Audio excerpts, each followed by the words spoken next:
TGIF, it's Friday, March 18th. Kalin here in the Weather Center. Some light inclement weather still moving through the region in the form of flurries, even showers for mainland Nova Scotia where temperatures are warmer. This is being brought on by a couple of areas of low pressure.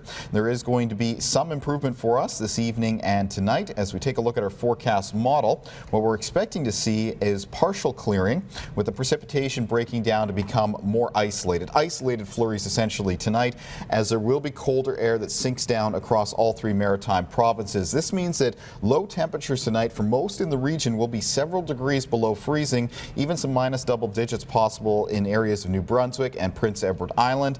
Temperatures just a little bit more moderate in the southwest of Nova Scotia, but even there a few degrees below freezing. So be careful about icy spots on Saturday. Saturday will generally be a mix of sun and cloud with a few isolated flurries drifting through. Temperatures below normal for this time of the year, and it is going to be another chillier night Saturday night into Sunday. Sunday, the first day of spring, will be mostly sunny, but we want to talk about Monday, which is the day we could see our first spring storm. So this is a nor'easter. It is moving up the eastern seaboard. The Canadian and the European long-range forecast models clustering it around the southwest of Nova Scotia to start the day on Monday. From there, it would move up over top of the Gulf of St. Lawrence and towards Labrador.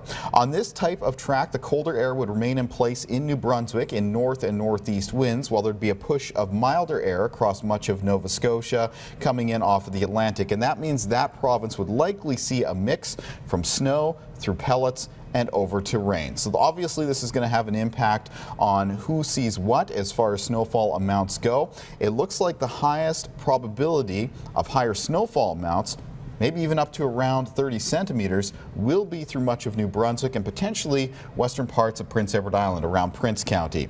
Amounts will taper a little bit lower up towards the northwest of New Brunswick into the range of 10 to 20 centimeters, 10 to 20 centimeters across much of Prince Edward Island into northern parts of Nova Scotia, including Cumberland, Colchester counties, Hants County, parts of the Annapolis Valley, and potentially even parts of Pictou, Antigonish, and the Highlands in Cape Breton. From there, amounts will decrease to near 10 centimeters around the Atlantic coastline of Nova Scotia because of the turn from snow through pellets to rain happening a little bit quicker. So this is a scenario that is being depicted by the Canadian and European long-range forecast models. The American long-range forecast model this morning is still a little bit further east with this weather system. If that were to be the case, snowfall amounts would increase across Nova Scotia, across Prince Edward Island, and decrease through north and northwestern parts of New Brunswick. Same advice as yesterday. Keep on top of your forecasts this weekend. Expect to see some changes as far as the amounts go over the next couple of days. Be prepared to be flexible with your activities and travel plans for the start of next week. I will likely be posting updates on this weather system through the weekend. You can find me anytime on Twitter and Facebook, both Kalin CBC.